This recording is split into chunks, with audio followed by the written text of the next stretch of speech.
안녕하세요. 한국어로 다양한 한국 문화에 대해 이야기하는 디디의 한국 문화 팟캐스트에 오신 여러분 반갑습니다. 여러분 저번 한 주도 다들 잘 보내셨나요? 여러분들은 겨울이 더 좋으신가요? 아니면 여름이 더 좋으신가요? 겨울 아니면 여름 두 가지 중에 한 가지 선택해야 된다면 어떤 거 선택하시겠어요? 저는 조금의 망설임도 없이 0.1초 만에 여름이요 라고 이야기를 할 수가 있습니다. 저는 추운 게 너무너무 싫은 사람이라서 겨울을 안 좋아해요. 제가 이 사계절 중에 봄, 여름, 가을, 겨울 중에 가장 안 좋아하는 계절이 바로 겨울입니다. 일단 저는 수족냉증이라는 증상이 있습니다. 손이랑 발이 너무 차가워요. 그래서 겨울을 보내기가 너무 힘들고요. 그리고 제 생각에 저는 남들보다 몸의 온도가 조금 낮은 것 같아요. 이거 정확히는 모르겠지만 진짜 뜨거운 물로 샤워를 해요. 그러면 몸이 따뜻해지잖아요. 근데 저는 뜨거운 물로 샤워를 하고 그냥 나오면 바로 몸이 차갑게 식어버려요.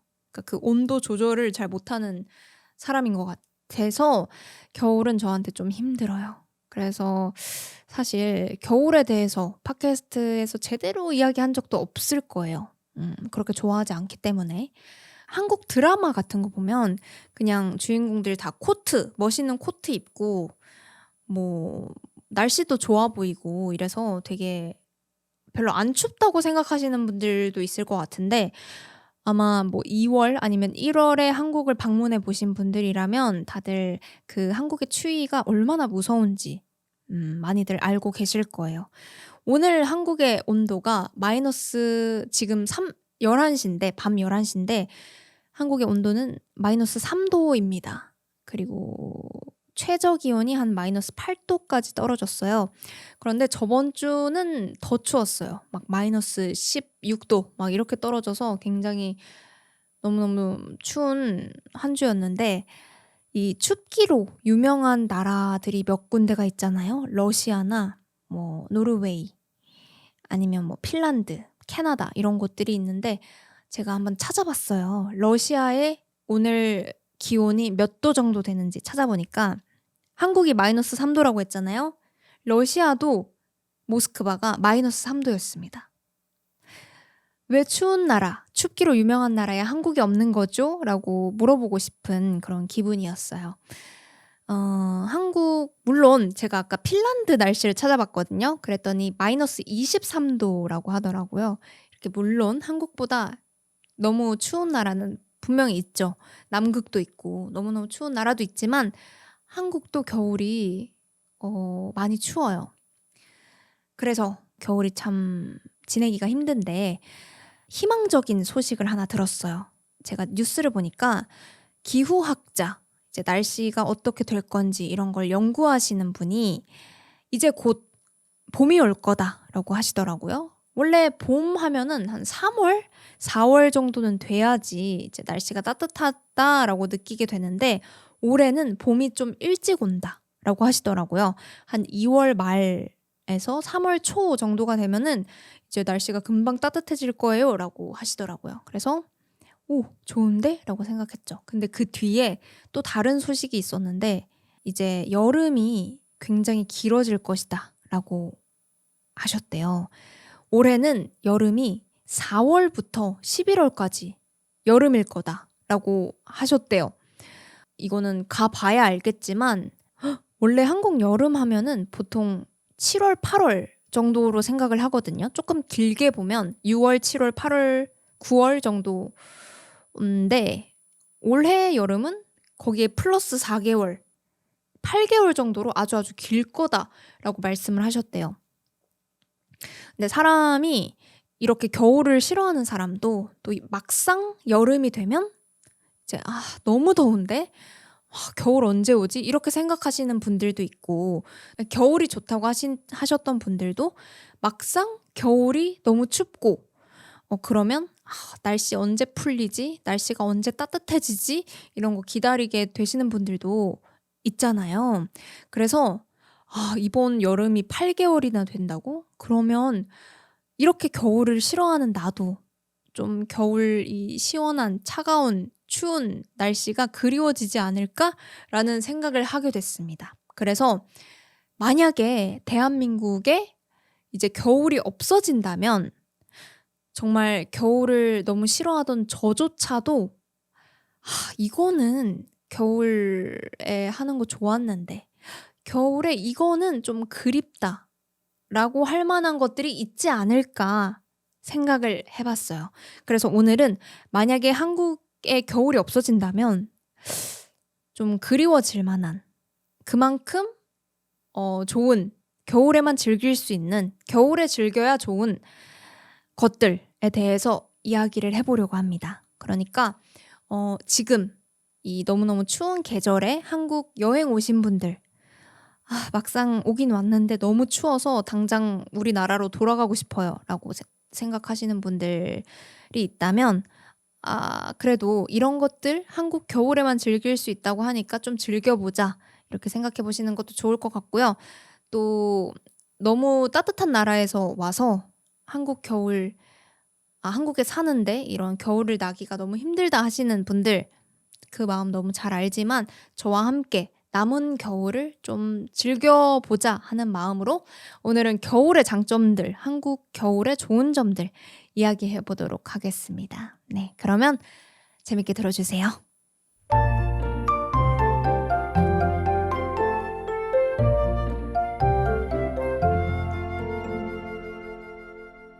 네, 바로 한국 겨울의 좋은 점들 많이는 없고요. 제가 힘들게 생각해낸 3가지가 있습니다. 먼저 첫 번째는요. 음식이죠. 뭐니 해도 겨울에만 먹을 수 있는 겨울에 먹어야 맛있는 음식이 있고요. 두 번째는 벌레에 관한 것도 있습니다. 그리고 세 번째는 제목을 정하기가 힘들었는데 따뜻한 곳 이렇게까지 정리를 하고 자세히 하나씩 이야기해 보도록 하겠습니다. 먼저 첫 번째, 겨울에 먹어야지. 겨울에만 먹을 수 있는 그런 음식들이 있죠. 제가 가장 좋아하는 겨울에 먹어야 맛있는 음식은요. 바로 따뜻한 차 그리고 따뜻한 커피입니다. 얼죽아 제가 몇 번 이야기를 했죠. 뭐 얼어 죽어도 아이스 아메리카노라고 해서 겨울에도 이렇게 추운 겨울에도 아이스만 드시는 분들이 꽤 계세요. 그렇지만 저는 얼어 죽으면 아이스 아메리카노 안 먹고 따뜻한 아메리카노 먹습니다. 얼죽 뭐라는 거지? 아무튼 얼어 죽을 정도로 추운 날씨에는 저는 따뜻한 아메리카노를 먹어요. 저는 이 추운 날에 먹는 따뜻한 차를 너무 좋아해요. 이제 카페까지 좀 두꺼운 옷을 껴입고 춥지만 그냥 총총총총 가게로 들어가서 이제 가게는 따뜻하잖아요. 거기 따뜻한 카페에 앉아서 이제 따뜻한 음료를 주문해서 탁 처음 한 입 마실 때 이 목구멍부터 시작해서 뱃속까지 따뜻해지는 그 기분 그게 너무 좋아요. 이렇게 차가운 겨울 찬 바람을 맞으면서 차가워졌던 이 몸이 따뜻하게 사르르르 녹는 그 기분 그거 너무 좋아합니다. 여름에는 절대 느낄 수 없는 감정일 것 같아요. 기분일 것 같아요. 이렇게 따뜻한 겨울에 먹는 따뜻한 액체, 따뜻한 차나 커피를 너무너무 좋아하고요. 또 겨울에만 먹을 수 있는 간식들도 있죠. 제가 유튜브에서도 몇 번 소개를 해드렸던 붕어빵, 호빵, 호떡, 뭐 호두과자, 또 뭐가 있나요? 찐빵 이런 겨울에만 먹을 수 있는 간식들 있어요. 어묵도 제가 또 좋아하죠. 그 퇴근길 이럴 때 진짜 춥거든요. 회사에서 열심히 일하고 이제 집 돌아가야지 지하철을 탔어요. 이제 지하철 타고 나오면 이제 찬바람이 막 얼굴을 때려요. 너무너무 춥다. 덜덜덜덜 떨면서 집으로 돌아가는 길에 탁 뭔가 따뜻한 기운이 느껴지는 그런 포장마차가 있습니다. 수증기로 꽉 차서 안이 잘 보이지 않는 그런 따뜻해 보이는 포장마차를 발견했을 때 오늘 일도 힘들었고 배도 좀 출출하고 배가 고픈데 저 따뜻한 포장마차에 들어가 볼까 생각이 들죠. 그래서 안녕하세요 하고 탁 들어가서 오뎅도 있고 떡볶이도 있고 막 붕어빵도 있고 호떡도 있어요. '아 뭘 먹지?' 고민하다가 이제 붕어빵, 그래 붕어빵 사서 이렇게 먹으면서 가야지. 이렇게 결정해서 딱 원하는 음식을 받아서 몸은 너무너무 춥지만 이 따뜻하고 달콤한 간식을 먹으면 너무 맛있어요. 순식간에 붕어빵 한 마리를 다 먹어버리죠, 그 자리에서. 그것도 그렇고 그냥 포장마차 안에서 따뜻하게 먹는 떡볶이나 오뎅도 맛있어요. 이거는 또 여름에는 느낄 수 없는 경험입니다. 여름에는 솔직히 이렇게 길을 가다가 밖에서 음식을 잘 먹지 않잖아요. 일단 여름에는 음식이 쉽게 상하기도 하고 그래서 밖에서 팔기도 어려울 뿐더러 또 뭔가를 먹고 싶다라는 생각도 안 들어요. 너무 더워 가지고 일단 그 햇빛 아래에서 뭔가를 먹기는 힘드니까 오히려 여름에 밖에서 뭘 먹기가 힘들고 겨울에 먹는 따뜻한 음식들 이런 거는 좋아합니다. 전골 같은 거 좀 따뜻한 국물 요리도 겨울에 먹어야 맛있죠. 여름에는 좀 생각이 나지 않아요. 그래서 겨울에만 먹을 수 있는, 겨울에 먹어야만 더 맛있는 그런 음식들이 있다는 거, 이거는 그리울 것 같습니다. 그리고 두 번째가 벌레였죠. 그러니까 벌레가 겨울에는 없죠. 이것도 아주 중요한 포인트입니다. 여름에 모기 짜증나잖아요. 잘 자고 있는데 나 내일 일찍 출근해야 되는데 새벽 4시에 막 귀 옆에서 잉 날아다니는 모기 귀찮잖아요. 그럼 모기도 없고 그리고 초파리라는 벌레 다들 아시나요? 여름에 쓰레기 봉투 이런 거 모아 놓으면 진짜 한 이틀 정도만 놔둬도 거기에 작은 날파리, 작은 날아다니는 파리들이 생겨요. 그걸 초파리라고 하는데 이 초파리와의 전쟁도 빼놓을 수가 없죠, 여름 하면은. 진짜 설명하기도 좀 싫은데 그 쓰레기통에 한 3일 정도 쓰레기를 두면 그 작은 벌레들이 우글우글우글우글 엄청 많이 생깁니다.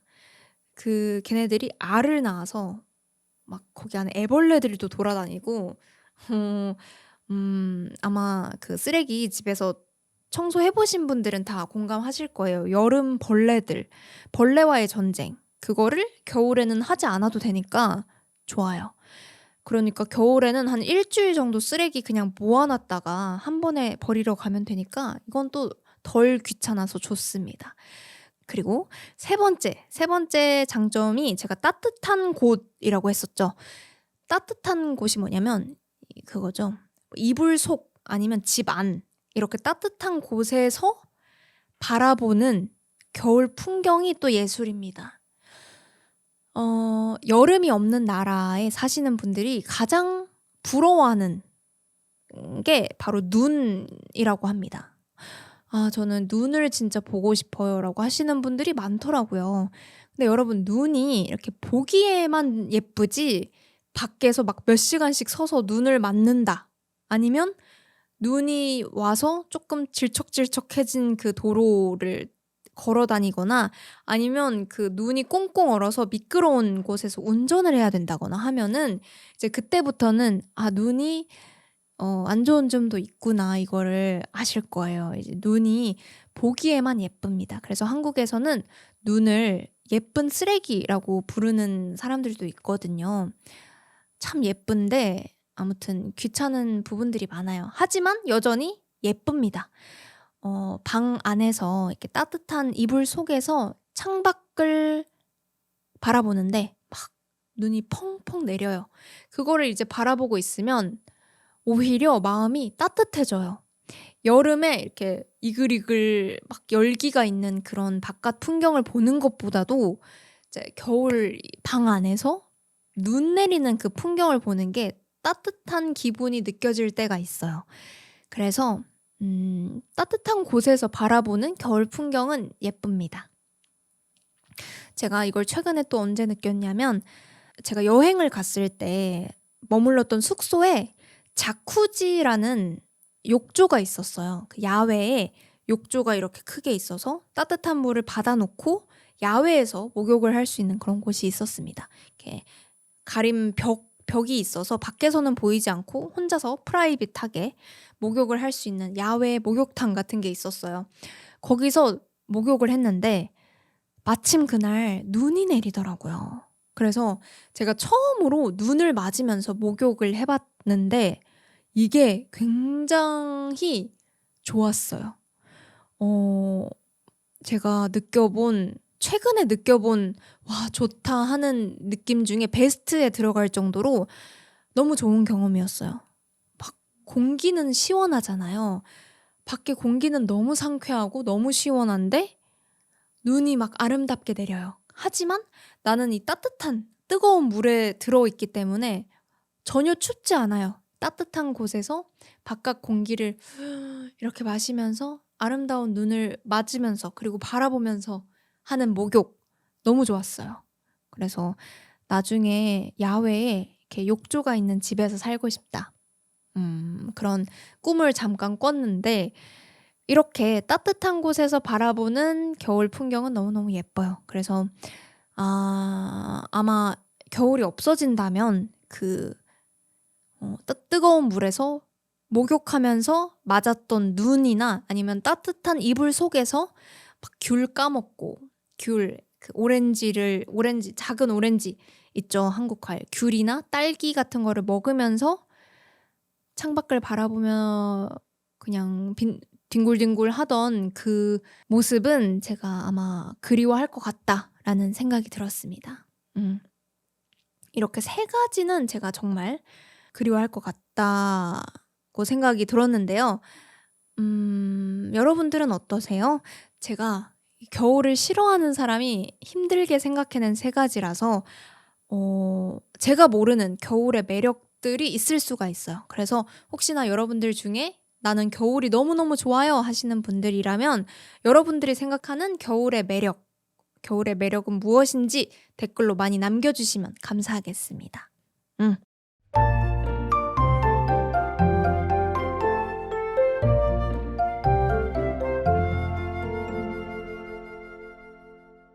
네, 이렇게 제가 생각하는 한국 겨울의 좋은 점 이야기를 해봤는데요. 지금부터 이야기할 거는 한국 사람들이 겨울을 나기 위해 개발한 시스템 한 가지를 이야기해 보도록 하겠습니다. 여러분 어떤 건지 아시나요? 전 세계에서 겨울을 나기 위해서 발명한 여러 가지 기술들이 있죠. 예를 들면 에스키모 사람들이 사용하는 이글루라는 그 집도 있고요. 이제 일본에서는 코타츠라고 해서 그 테이블인데 거기에 이불이 함께 있는, 그리고 그 이불에 약간 따뜻한 전선 같은 게 있어서 따뜻하게 유지해 주는 그런 테이블, 코타츠도 있고, 그리고 서양 쪽에는 이 벽난로들도 있죠. 벽에 난로들이 있어서 따뜻하게 그 앞에서 크리스마스 선물 오픈하고 이런 거 영화에서 다들 보셨잖아요. 그런 것들이 있는데 한국에도 겨울을 나기 위해서 개발한 시스템이 있습니다. 그 시스템은 바로 온돌이라는 시스템이에요. 많은 구독자분들께서 저기 온돌에 대해서 팟캐스트를 만들어 주세요라고 하셔서 오늘은 온돌에 대해서도 잠깐 이야기를 해보려고 해요. 온돌은 어떤 거냐면 바닥을 따뜻하게 함으로써 이제 집안 전체의 집안 전체의 온도를 높여주는 그런 시스템이에요. 근데 이게 굉장히 과학적인 원리가 숨어 있어요. 제가 분명 학교에서 이 온돌 원리에 대해서 배웠거든요. 근데 여러분들 과학 좋아하세요? 이걸 설명을 아무리 들어도 정확히 이해를 잘 못하고 있다가 이번에 다시 찾아봤습니다. 간단하게 설명을 드리면 마술쇼, 매직쇼 같은 거 할 때 이런 마술 있잖아요. 순간이동 마술. A 박스가 있고 B 박스가 있습니다. 어떤 사람이 A 박스로 들어갔어요. 그런데 하나, 둘, 셋 하니까 B박스로 갑자기 휙 나오는 거예요. 근데 이 마술의 원리를 보면은 A박스, B박스 바닥 아래에 터널이 있어요. 터널. 그래서 A박스로 사람이 들어가서 재빠르게 터널을 통해서 B로 나가는 거죠. 이 온돌의 방식도 이 아래에 있는 터널과 비슷합니다. 이건 제가 생각해낸 비유였어요.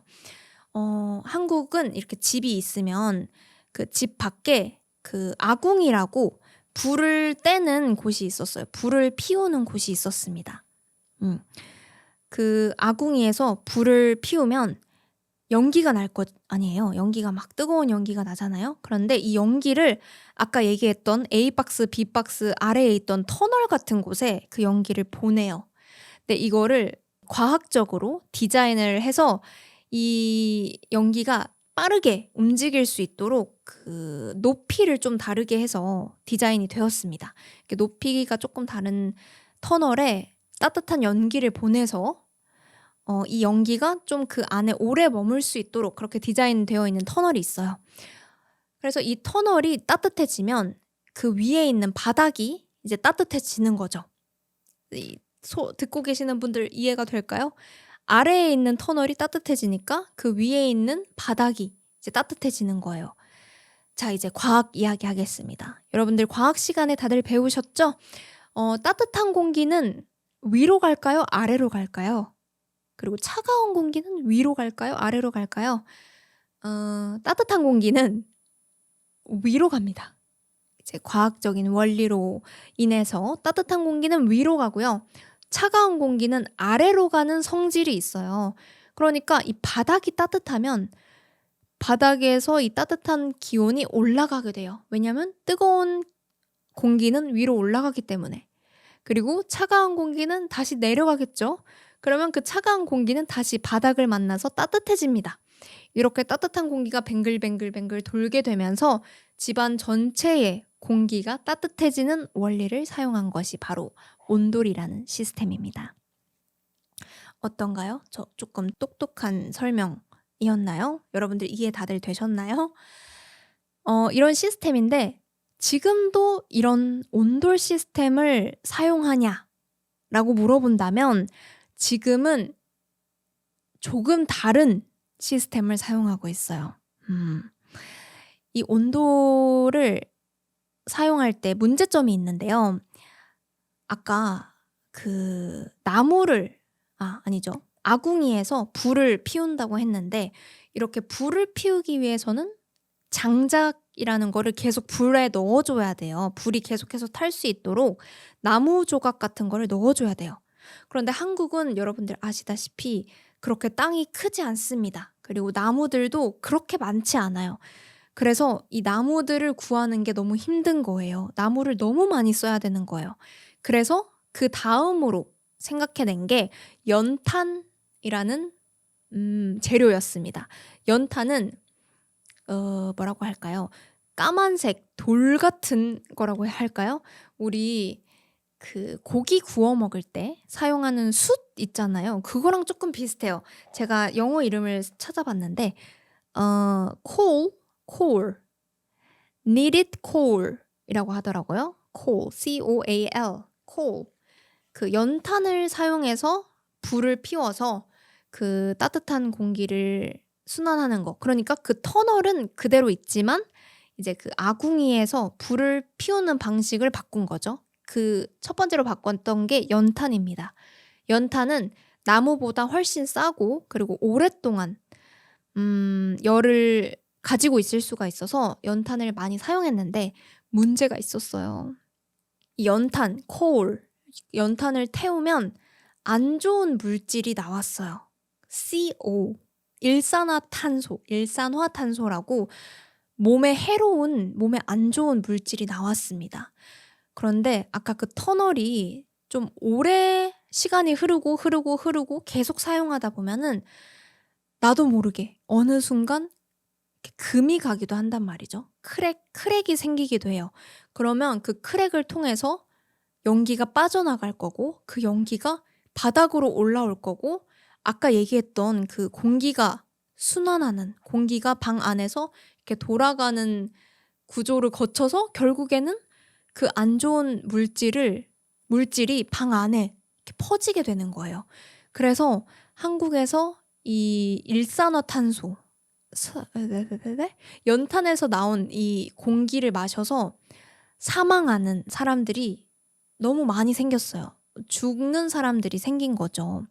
그래서 '아 안 되겠다. 이제 다른 방법을 생각해야겠다.' 해서 지금 사용하고 있는 방법, 바로 물을 이용한 온돌 시스템이 생겼어요.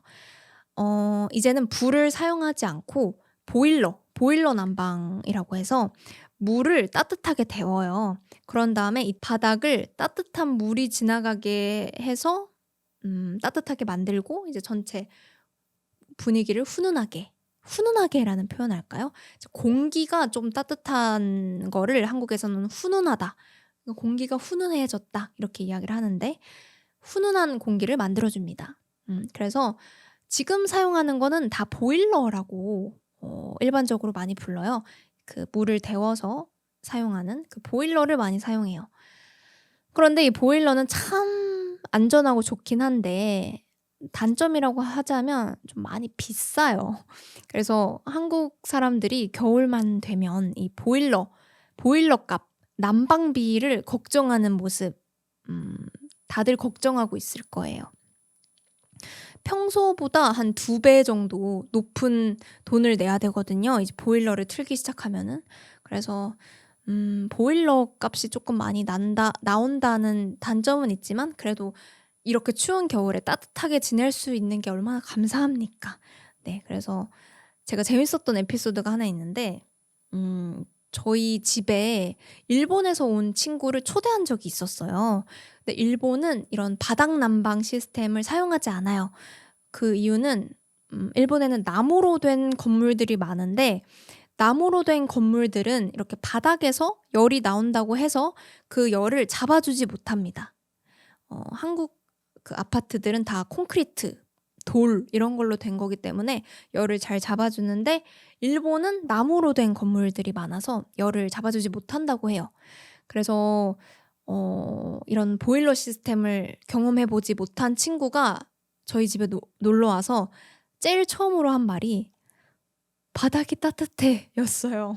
그래서 그 장면이 너무너무 귀여웠는데, 맞습니다 여러분. 한국 가정집, 한국 사람들이 사는 집에 가 보면요, 이렇게 신발을 벗고 딱 바닥에 발을 탁 내려놓으면 바닥이 따뜻해요.